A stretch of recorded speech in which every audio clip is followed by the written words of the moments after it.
Hey guys, welcome to Relatable. Happy Tuesday. Today we are talking to Vince Ellison. He is a conservative who is pushing back against the lies of the Democrat Party as they have been fed perpetually over the past several decades, specifically to Black Americans.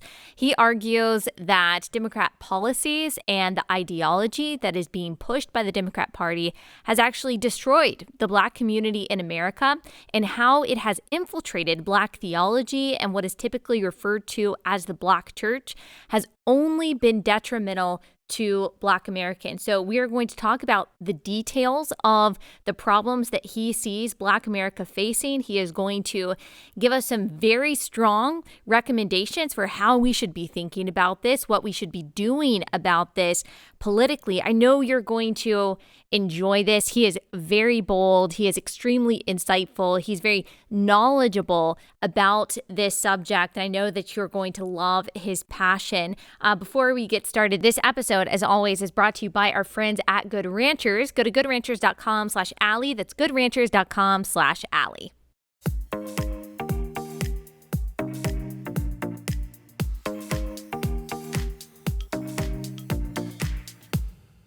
Before we get into that conversation, a couple things that I want to say. First, I don't know the last time that you guys have read, this has nothing to do with what I'm about to talk about with our guest, but I've been wanting to share this with you guys. So I don't know the last time that you have read The Chronicles of Narnia or Lion the Witch and the Wardrobe. So I'm reading that right now with my toddler. It's not like a picture book. It's not like a young kid's version. We're just reading it, and I don't know how much she's retaining, but she is paying attention, and I hope that some of it is soaking in. Last night, I was reading about the part, and I'm sorry if it's spoilers. If you haven't read it, this is going to be a little bit of a spoiler. Highly recommend that you read it and read it again if you haven't read it, and read it with your kids no matter how old they are, because it's such a beautiful picture of the gospel.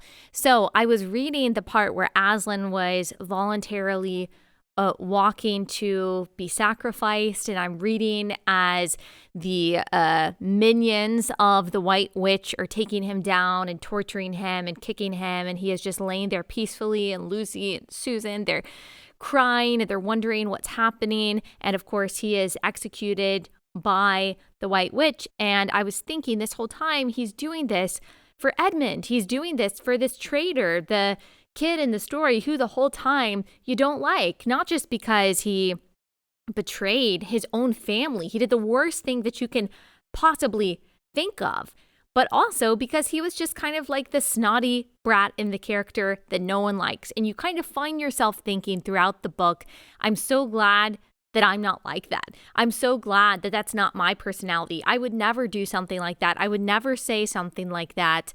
And why can't he just be good like Peter and Susan and Lucy? Why can't he just see what is true? Why did he allow himself to be deceptive? Why is he so spiteful?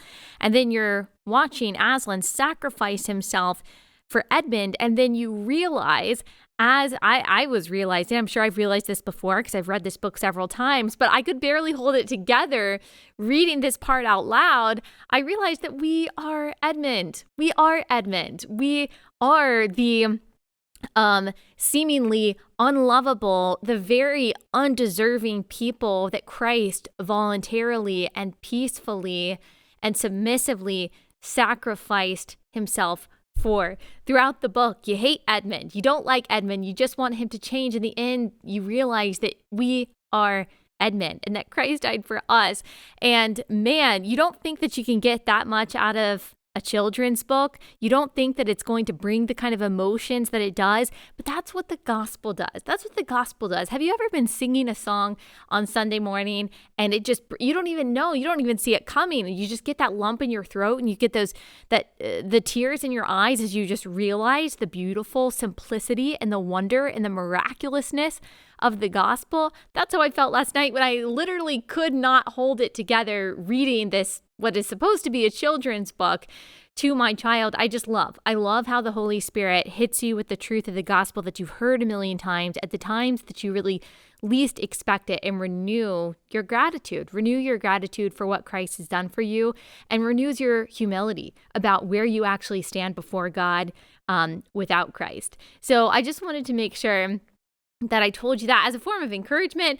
Also, just as a reminder to you about how beautiful the gospel is, and also as an encouragement to read Lion, the Witch, and the Wardrobe if you haven't already. I wanted to mention that because since this is not necessarily a theological episode and we don't have time to bring everything talked about back into scripture as I like to do, I wanted to start off on that transcendent note before we get into kind of the muck and the mire of politics and the problems that are, unfortunately, according to our guest, really troubling this community, the community of Black Americans that he, of course, is a part of.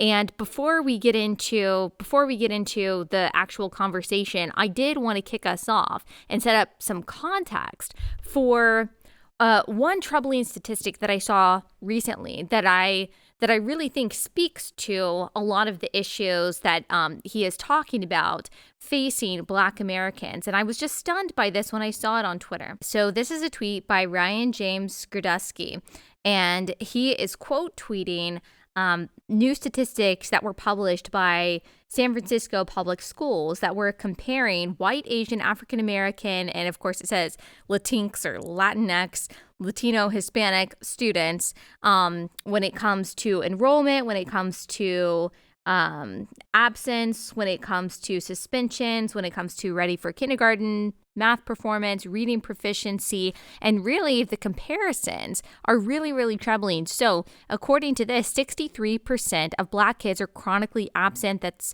worse than any other demographic here, versus only 8% of Asian kids. 15% of Black kids are ready for high school versus 71% of Asian kids. 28%.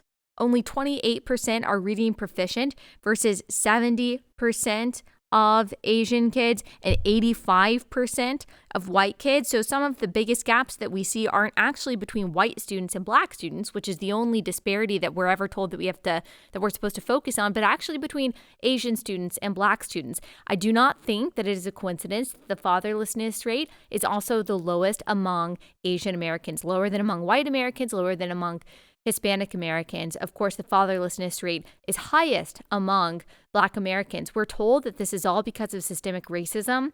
This is all because of discrimination. Even in San Francisco, one of the most progressive and Democrat-dominated areas in the country, we're told this is because of structural oppression that Black Americans are facing. But the question is that really true? Is that the cause of the disparities and the struggles and the true oppression that Black Americans have experienced and are experiencing today? My guest today would say no. He would say that it's something else that is causing these problems. Before we get into the conversation with him, let me just pause and tell you about our first sponsor for the day, and that is Genucel. So Genucel is a skincare line. They've sold over 1 million products to women and men across the country. Everyone falls in love with the results. Fine lines, forehead wrinkles, dark spots, sagging jawline, whatever it is, the annoying bags or puffiness under your eyes, they are gone without risky procedures using Genucel's immediate effects. They've got guaranteed results in as little as 12 hours or your money back. That's a really good guarantee. See the difference for yourself with 65% off their most popular packages at Genucel.com. Order the Genucel most popular package and save an extra 10% at checkout. Visit Genucel.com/Allie. Be sure to enter code Allie at checkout for an extra special discount. Order today and get their summer essential, the dark spot corrector, absolutely free. Go to Genucel.com/Allie, GENUCEL.com/Allie.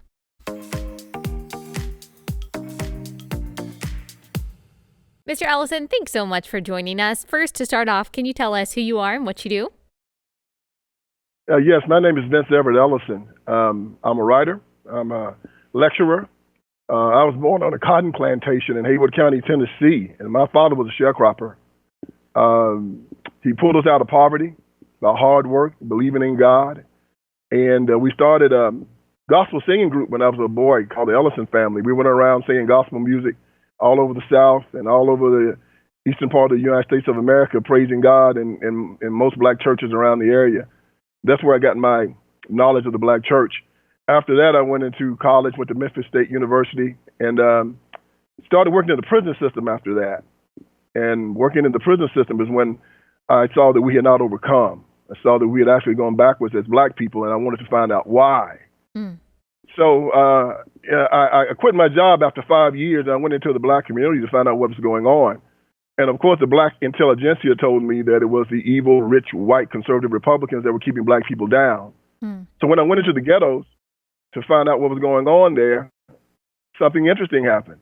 I saw no evil, rich, white Republicans anywhere. Mm. You see a leprechaun before you saw one. As a matter of fact, I saw these three entities making a lot of money off of the chaos. The black preacher, the black politician, the black civic organizer.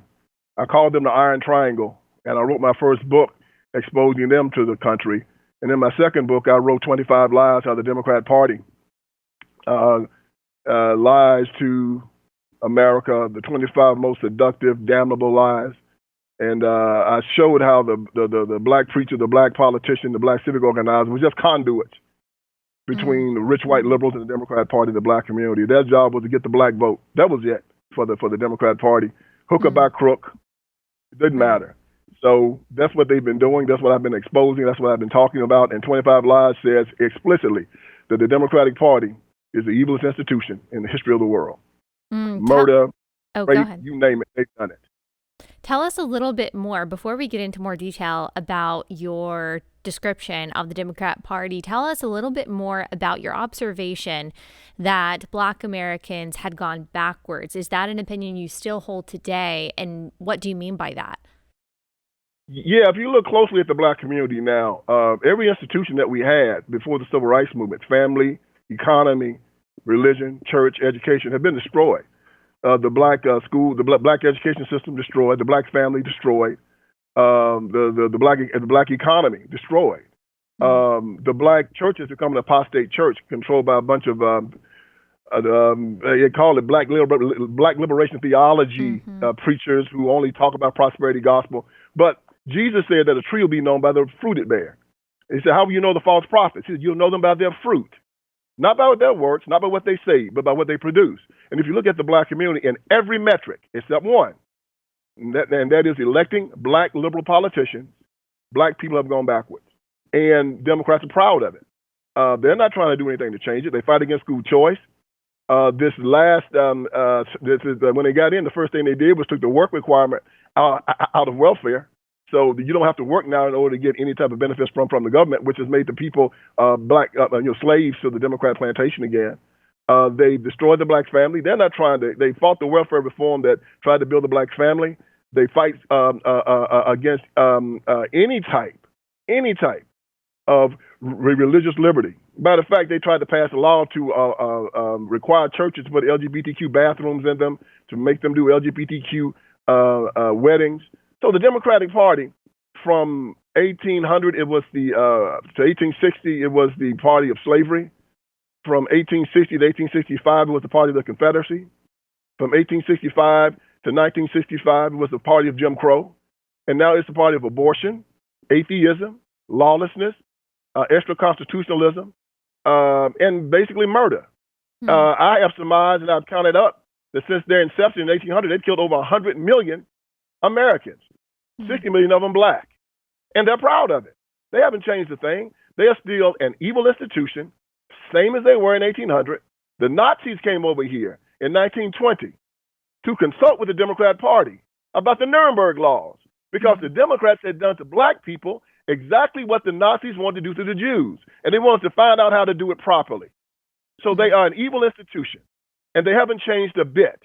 And you know that by looking at what they've created in the black community, and they want to spread it all over this nation. Yes, well, certainly there is a connection between Margaret Sanger and the eugenicist movement of the early 20th century. She was the founder of Planned Parenthood.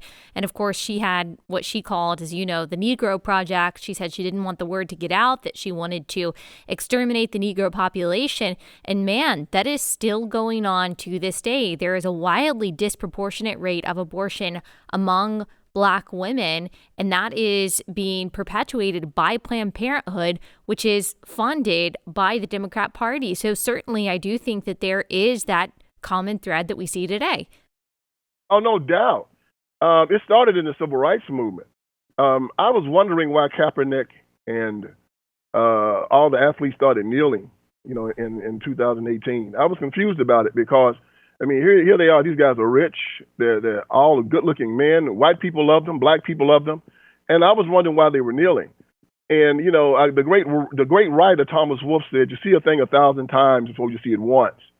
So I went to the Rain Motel in Memphis during that time. It's where Dr. King was assassinated, but they made it a civil rights museum. And in that civil rights museum, they were looping his speech, I Have a Dream. And of course, I've heard that dream 1,000 times, just like you. And it's a very, very good speech, and King rocks his speech. But I heard something this time in this speech that I had not paid attention to. And I said, this is the poison pill. Dr. King said 100 years after the Emancipation Proclamation, the Negro is still not free. That is a lie. I was born free. My freedom was given to me by God. He said that we come here to government to cash a promissory note that guarantees us our unalienable rights. That is a lie. My unalienable rights come from God, not government. John Locke says that they are irreversible, non-transferable, and unsellable. He then doubled down on it when he told us to apologize and be ashamed of the color of our skin. When he said that I have a dream that one day my 4 little children will not be judged by the color of their skin, but by the content of their character. Now, I don't have a problem with being judged by the content of my character, but what's wrong with the color of my skin? There's nothing wrong with the color of my skin. You don't want to be judged by something that you're ashamed of. So I remember one time I picked up a doctor, his car had broken down on the side of the road. I picked him up, he was a friend of mine. And the night before, I had a road trip with my children. Car was just junk. I have a Cadillac Escalade, beautiful car, but my children had just destroyed it, and I hadn't cleaned it up yet. I said, Doc, please don't judge me by how my car looks today. I'm sorry that it looks this way. I'm apologizing because I'm ashamed of it. He told us to apologize and be ashamed of the color of our skin. It started a retro reaction in Black America, and we started going backward. And then he said at the end of this speech, on some great day after all this stuff has happened, we'll be free at last, free at last. We were already free. But he told us that we were not. And it caused us to believe that we had to go to white America and to government to ask for our freedom. And this is the poison pill that's been swallowed by Black America, and it put white America into a state of condemnation and paternalism, where it made white America believe that they were somehow responsible for my freedom. Kaepernick said he's oppressed. Al Sharpton says he's hunted. LeBron James says he's afraid. Well, I stand here as a Black man. I'm not oppressed. I am not being hunted. And I sure ain't scared of nobody. So they stink in my nostril. And I have nothing for them except contempt. And we're taking them on. And this book exposes them.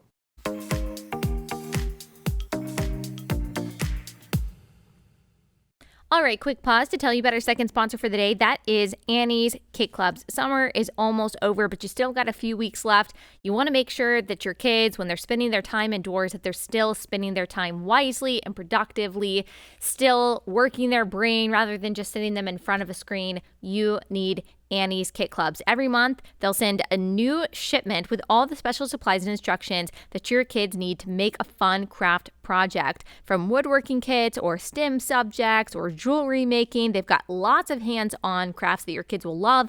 They make it easy to keep your kids engaged and constructive even when school is out. They've also got a Creative Women's Club. So if you're a crafty person or you want to be, you can also subscribe. They'll send you a box of a project with all the instructions and tools that you need every month. All subscriptions are month to month. You can cancel at any time. It's a really great deal. Go to annieskitclubs.com/Allie. Get your first month 75% off. That's annieskitclubs.com/Allie. annieskitclubs.com/Allie.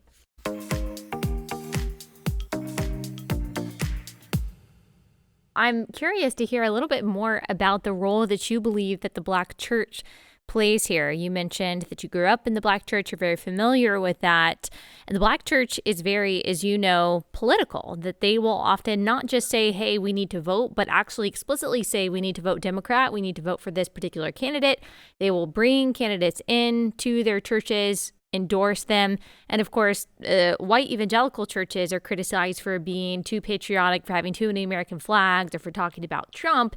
But the Black church is traditionally extremely political. If everything that you're saying is true, how Democrats really have been a tool of oppression for Black Americans, why do you think so much of the Black church seems to be on board with it and really encouraging the really hegemony that Democrats have over these communities. The black church, and of course you and I both know there's no such thing as the black church. There's one church, Church of Jesus Christ. The black church itself was set up by the slave masters of the South to keep black people under control. And the black preacher was his tool. He was taught by him. Martin Luther King was part of that.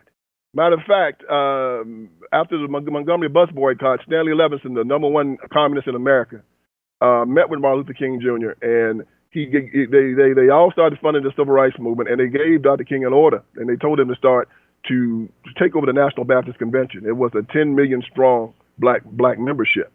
King and his crew tried to take it over, and they failed. Matter of fact, they got to fighting on the floor at the National Baptist Convention in 1961, and they killed a preacher trying to take over the convention. King was excommunicated from the black church for doing that. Listen to me now. Martin Luther King Jr. was excommunicated from the black church for doing this. So King and a group of his compatriots started another branch of the church, and they called that part the Progressive National Baptist Convention. Look it up. That's the part of the black church that Raphael Warnock is a part of. The Progressive National Baptist Convention. It's all politics. It's an apostate religion. They started this black liberation theology that said that Jesus didn't like white people because he would have identified with black people because he was oppressed and he was despised. This church tells us that we are a despised race, that we are discriminated against, that we are hated. Yeah. And it has spread through most of the black church. So these black preachers right now, any black preacher, and I'm going to say this to you definitively, any black preacher that supports the Democrat Party is an apostate. He is a false prophet, he is a liar, and he is a hypocrite.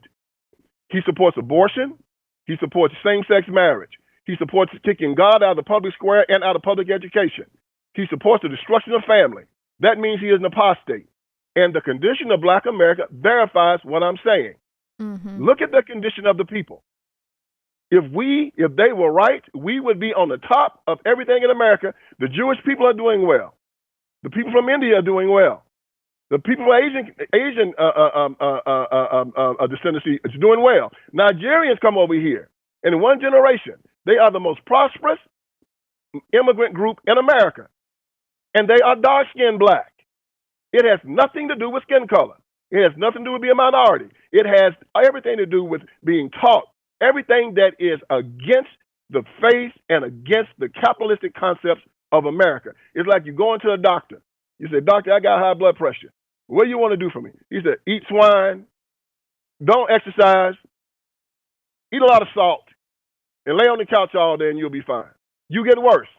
You come back a year later, you're worse off. He says, "Continue doing what I'm telling you to do." Either he is a liar and he's trying to kill you, or he's completely incompetent. Either way, he doesn't deserve to be your doctor. You look at the black community right now, they should be fighting for school choice because these schools are so terrible. They should be fighting to put the black family back together because family breakdown is the cause of all of this destruction in the country. They should be fighting to secure that border, to keep the fentanyl and the drugs out and the human trafficking. They should be fighting to arm black men because if you're being hunted, if you're being oppressed, if you're being afraid, this is what they say you should do. You should give up your gun. Now, why don't you just be expeditious and blow your own brains out? It's ridiculous. The whole thing is absolutely, positively insane. And worst of all, they want white America to live in condemnation. This is what I'll tell your viewers right now. The next time one of them come up to you and tell you that that you are the cause of my suffering, you're the cause of all my problems, you're the reason why we're at the bottom, you tell them that you are a slave looking for a master.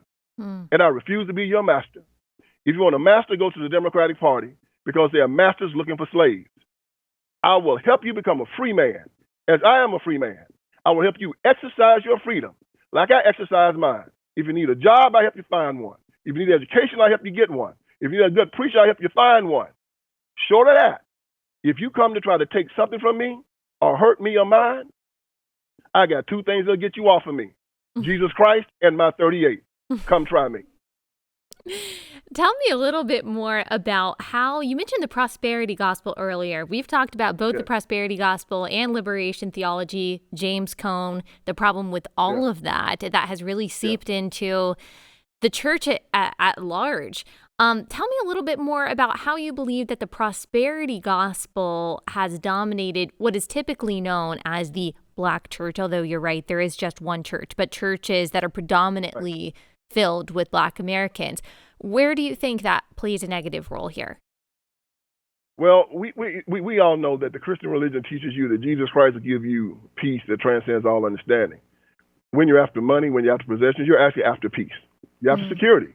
You're after trying to make yourself feel like nothing can happen to me. That I can pay my bills. I can feed myself. I can clothe myself. Jesus Christ said, I'll do all of that for you. He said he'll do it. So now you have these people in the prosperity gospel telling you, no, man will do it. And because of that, we have an apostate religion. And what do you say to those who identify as Christian Democrats, or there's a lot of Christians, Christian influencers, Christian authors that they say that they're apolitical, or maybe even they say they're theologically conservative. But when it comes to the issue of what they would call social justice, racial justice, police brutality, they say, oh, I have to vote Democrat for these issues. They would say, I'm pro-life, but I have to vote Democrat because they are the party that's helping us in those areas. What's your response to that? The great C.S. Lewis said that people will use Christianity as a means to an end, even as a means to an end to social justice. Yeah, screw tape letters. That's right. He said that the enemy, which God, will not be used as a convenience. He said he will not allow you to use him to get something of value on earth. He wants a relationship with you, just like a father wants a relationship with his child or a mother. You don't want your child coming to you because they want money, or because they want a new car, or because they want a house. You want them to come to be with you because they love you and you love them. And as you talk and as you see what they need, you will provide it because you love them and they love you. They have made this thing artificial. They've told people to come to God for social justice, to come to God for money, to come to God for a house. No, you come to him because you love him. You come to him because he's your father. You come to him because you want to spend time with him. It's like when Christmas time, you get in your car and you drive 10 hours just to sit down with your mom and your daddy. Just because you love them. Now, I don't want nothing from you. I just want to see you. I just want to spend time with you. That's the relationship that he wants with his children. And then because of that relationship, everything you need, he'll get to you. He'll give to you. See, they miss out on that. They don't want to have the relationship. They just want the stuff. They want you to believe that God will give you the stuff. And and it's a cynical way.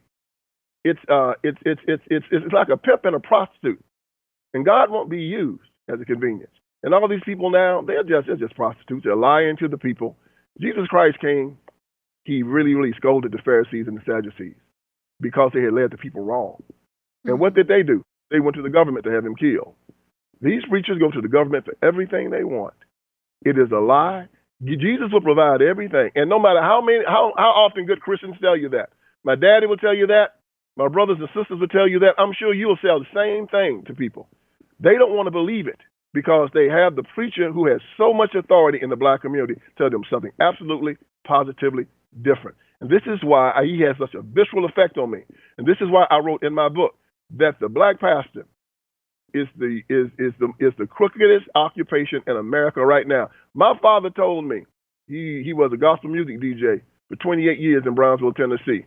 When I decided to run for Congress in 2000 against Jim Clyburn, he said, Vince, let me tell you something. I've taught you to revere the church and to revere God. But when you go to these Black preachers, remember this one thing. He said, trust a bootlegger before you trust a Black preacher. He said, believe me, they're the worst people walking the face of this earth. And I'm going to tell you, I have found it out to be true. They know they weren't sent by God. They know it. Just read something in the Washington Post the other day about this Black preacher up in south of New York. These guys came in and robbed him while he was preaching. Took $1 million worth of jewelry off him and his wife. $1 million worth of jewelry. Right. He rides around in New York City in his Rolls Royce. Black people, the poorest people in the industrialized world.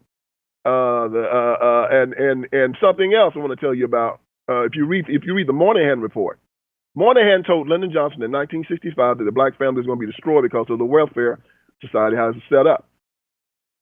He saw a trend happening, and he said we must use the federal government's money to put the Black man back in charge of his family. Johnson asked him to take this to the civil rights community. Moynihan took this to Martin Luther King Jr.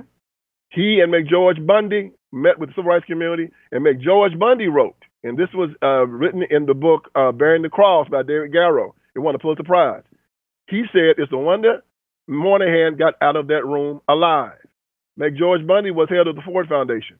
He said they cursed him out. They called him a racist, called him everything. They said that marriage was like slavery, and they wanted to use that money to get the black woman out of marriage, not to put her into it.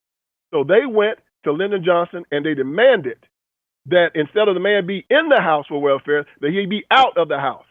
So the man in-house clause was put in welfare. And Martin Luther King's hands were his fingerprints were on it. And in one generation, we went from 80% of black children being born in two-parent families to 80% being born out of wedlock. And it's caused the black pastors, because of the civil rights movement, the feminists in the civil rights movement, and they hadn't changed it since. Because in 1954, the communists in Moscow who had infiltrated the civil rights movement gave their people absolute instruction. This was written in Taylor Branch's book, American the King Years, Parting Waters. He said they gave them instructions to turn the black community into a replica of the communist bloc. Look at us now. Dictator worship, one-party rule, poverty, substance abuse. We look just like the Soviet Union before it collapsed. They've accomplished everything they wanted. And right now, the Black Caucus, because you remember when they all went to see Castro, right, over in Cuba? Jim Clyburn and his crew, they did it twice. They've always had this thing for communists. Yeah. And they built this Marxist utopia in the black community and set it aside from the rest of America. It is time for us to wake up and understand these people are our enemy. We no longer have policy disagreements with the Democratic Party. It is an evil institution. All they do is meditate on blood. And when we decide that they're evil, we know it's time to take them down.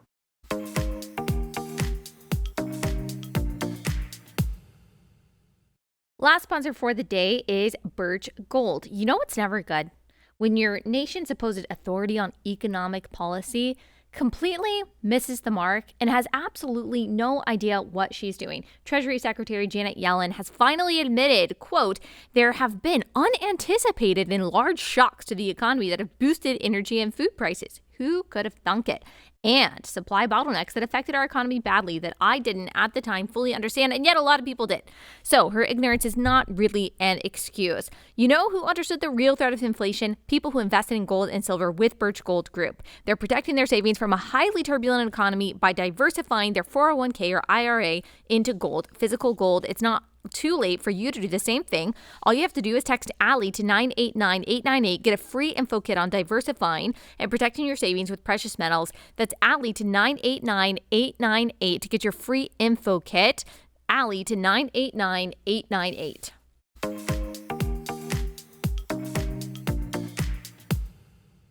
I was thinking the other day as I was reading, I think in the book of Titus, about how God is a God of order. He orders the church, he ordered the world through creation. And one thing that you never see is him being an agent of chaos and lawlessness. Actually, we find throughout scripture that he hates chaos. He hates lawlessness. He hates disorder. And when I think about this movement of progressivism, leftism, whatever you want to call it, whatever has infected the Democrat Party, that is what it is perpetuating. That is what it is pushing. Disorder, whether it comes to gender, whether it comes to sex and marriage and relationships, the order of authority of the church and the state and the family, everything is subverted. Everything is inverted in a way, and everything is disordered. And that is why we are seeing the kind of moral chaos that we're seeing, the kind of lawless anarchy that we're seeing. And I think you're right. This does play right into the hands of our foreign enemies who really want to see America and the West destroyed. Of course. Abraham Lincoln said that they'll never be able to invade America. That America will either be a country of free men or will destroy each other by suicide. And we are doing that. Listen, you're right. Wherever chaos rules, the devil reigns. He is the master of disorder. Go into any black ghetto and look at the disorder. Litter, drugs, fighting. You know, and they look at it as a utopia. They never try to change a thing. They want to defund the police with all of this crime down in the black community. Defund the police, make it worse.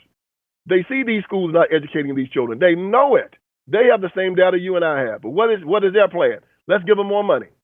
Not make them more accountable, not change a thing. They fight against charters. They fight against school choice. The NAACP put out a white paper saying they want all charter schools outlawed in America. They fight against school vouchers. They have tried to infiltrate the Christian schools and universities.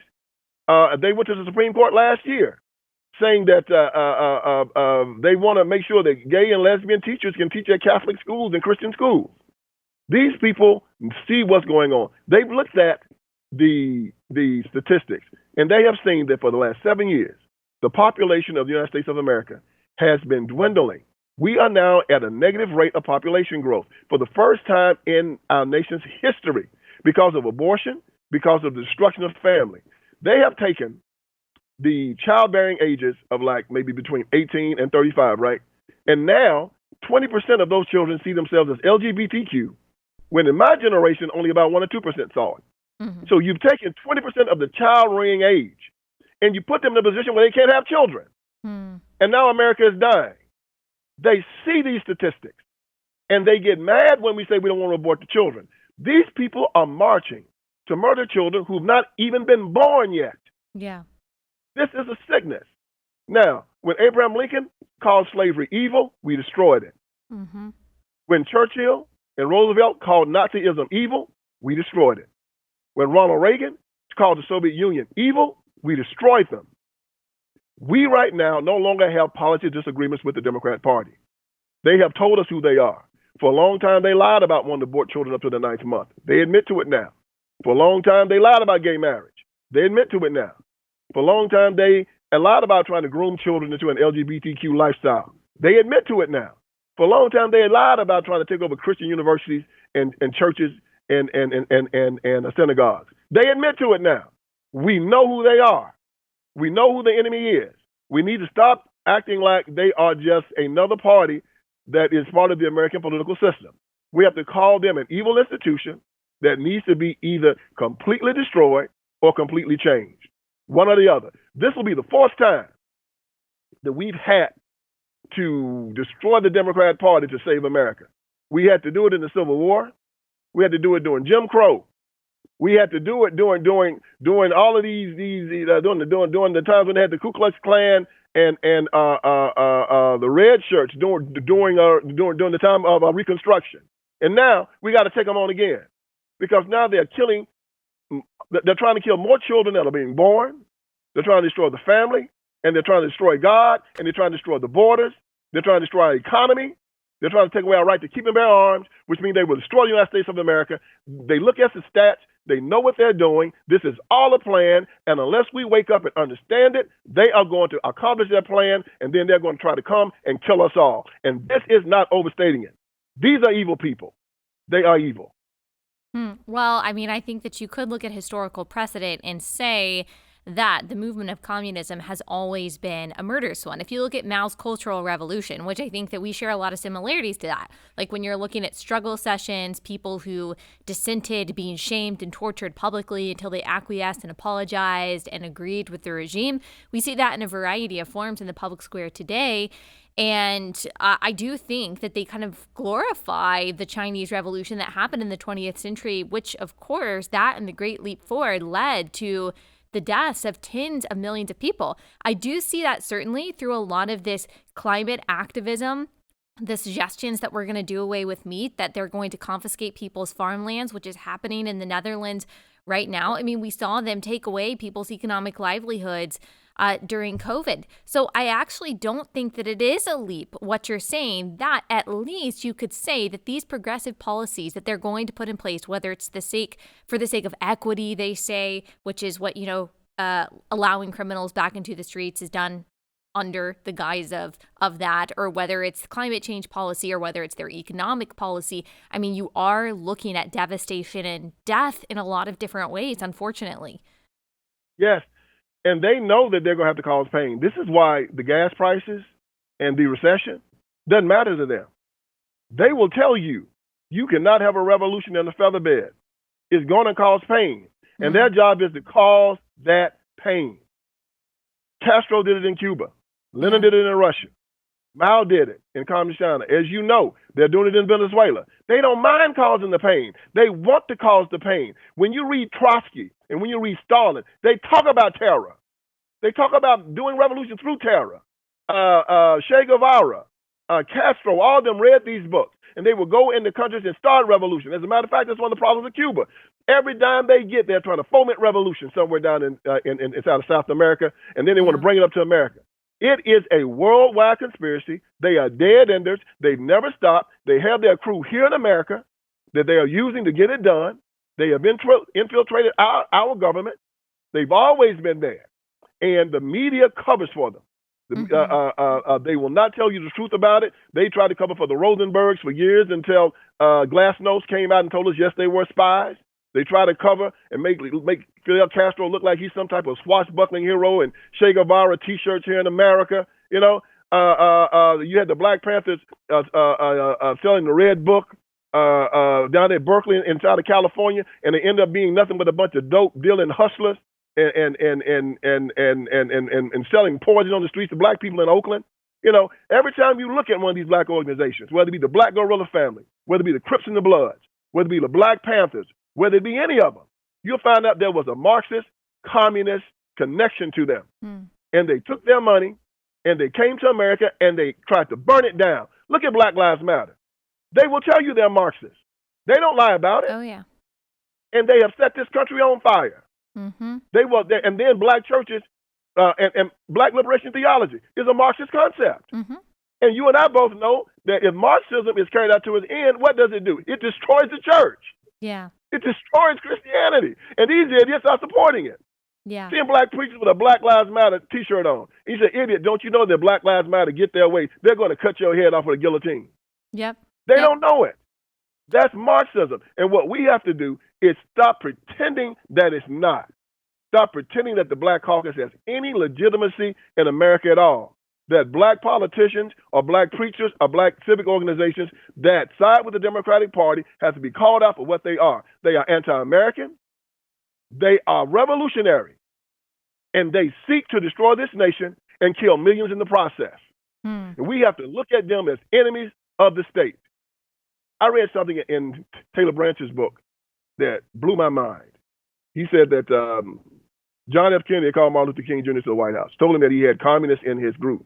Said you got Stanley Levinson, #1 communist in America, Brad Rustin, he's a communist. And the guy that's running your organization, the executive director, Jack Odell, he's a communist. They need to go because if you fall, my administration falls. King said he would do it. J. Edgar Hoover didn't believe him and followed him. They had this meeting in Dorchester. J. Edgar Hoover had cameras there. And he said the king had so many communists and spies there that the meeting should have been held at Times Square. I mean, not Times Square, Red Square. He said that they took this back to Bobby Kennedy, and this is when that necessitated all the wiretaps that followed him around and found him in all of his orgies and whatnot. Well, here's the most amazing thing about it. After so many of these communists were found, and King was warned so many times about these guys, the FBI got together, and they said that we are no longer going to warn him anymore. And this is what Taylor Branch said, they deemed King an enemy of the state, an enemy of the United States of America, and said, which meant that if somebody came and sought to kill him, they would not warn him. Something that they would give to the mafia dons that they refused to give to Martin Luther King Jr. And that's how James Earl Ray got to him. He was so connected to the communists in Moscow. Whether King was a communist or not, I cannot say. I'm telling you what I've read. I was 4 years old when Martin Luther King died. Never met him, don't know him. But when I read the books of Garrow, when I read the books of Taylor Branch, when I hear what a lot of the other politicians during that time, from Bobby Kennedy and John Kennedy, said about him, and then I look at the condition of black people, I have to ask the question. That's really interesting. Do you think that Republicans and conservatives in general are doing enough to expose what you're talking about, but also counter the movement of progressivism in the Democrat Party? No. In 1992, Lee Atwater made a deal with the Black Caucus. And he looked at the map and said that we need to get more Republicans in. So he made the deal with the Black Caucus and said, if you guys vote on our redistricting map, we guarantee you that we will double your black districts in the Congress and in the state and in the state houses in the South. He also said, and we also promise you that we will not fund any Republican that runs against you in the future. This is 1992. The Democrats signed off on their redistricting plan. In 1994, Newt Gingrich and the Republicans took over the House of Representatives. Since that time, I think the Democrats only had it 8 years, and we've had it the rest of the time. Now, what did that do? This is politics, right? They have written off the black vote. I don't care if the person's black or white. If they are running against a black, if they are running in a Democrat-controlled majority black district, they get no help. So for the last 30 years, black people have not heard anything about the Republican Party except for what the Democrats want to tell them about the Republican Party. And if you read Abraham Lincoln's Cooper Union address, he said the same thing. He accused the Democrats of lying when they said that the Republicans were trying to foment some type of slave rebellion. He said that the only thing that your slaves know about the Republican Party is what you say about us in our absence. He said we couldn't get a slave rebellion started in the South because they love their masters too much. And this is the same thing going on now. And one of the reasons black people vote for the Democratic Party in such large numbers is Stockholm Syndrome. The Democrats have been in control of the black community for the last 220 years. They had them enslaved. They beat them during Jim Crow. They hung them from trees. They castrated them. They raped their women, and they let it be known that if you voted Democrat or if you voted Republican, I'm sorry, we will kill you dead. So in 1960, when black people finally got the right to vote, many thought they were going to vote for the Republican Party. No, they did not. They voted straight Democrat because of cognitive dissonance and Stockholm Syndrome. And this is not a condemnation. This is an explanation. Nobody on the conservative side or the Republican side has ever gone to the black community and really spent a whole lot of time and a lot of money explaining to them exactly what the Republican Party stands for.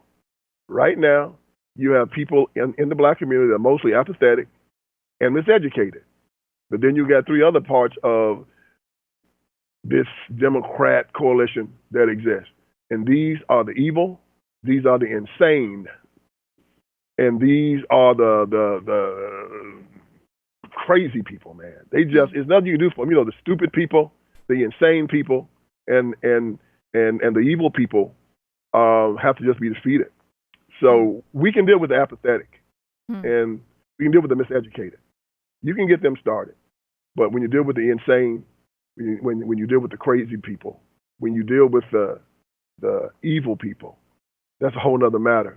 You have to prepare yourself with guns, with institutions, and with the Word of God to protect yourself against them.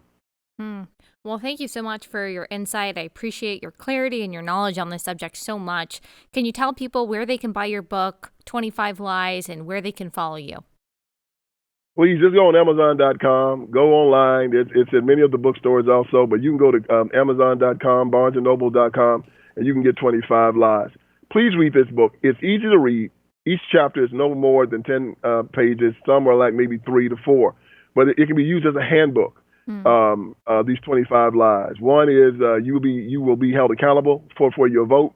God is going to hold you accountable. Another is about, the lie that guns are bad. Another lie is that school choice is bad. Another lie is that the civil rights movement helped blacks. Another lie is that Brown versus Board of Education helped blacks. Another lie is that Democrats don't want segregation. It explains so much about how Democrats lie, how they get away with it, how they post black and white Christians against one another, because they know if black and white Christians who believe on 99% of everything, if we ever get together, if we ever start talking, they're done. Yeah, I think that's a really good point. Well, thank you so much for taking the time to talk to us today. I really hope people go out and buy your book. We'll link it in the description of this episode. Thank you so much. Thank you so very much. You are an absolute pro, and I enjoy watching you. Thank you. Thank you very much.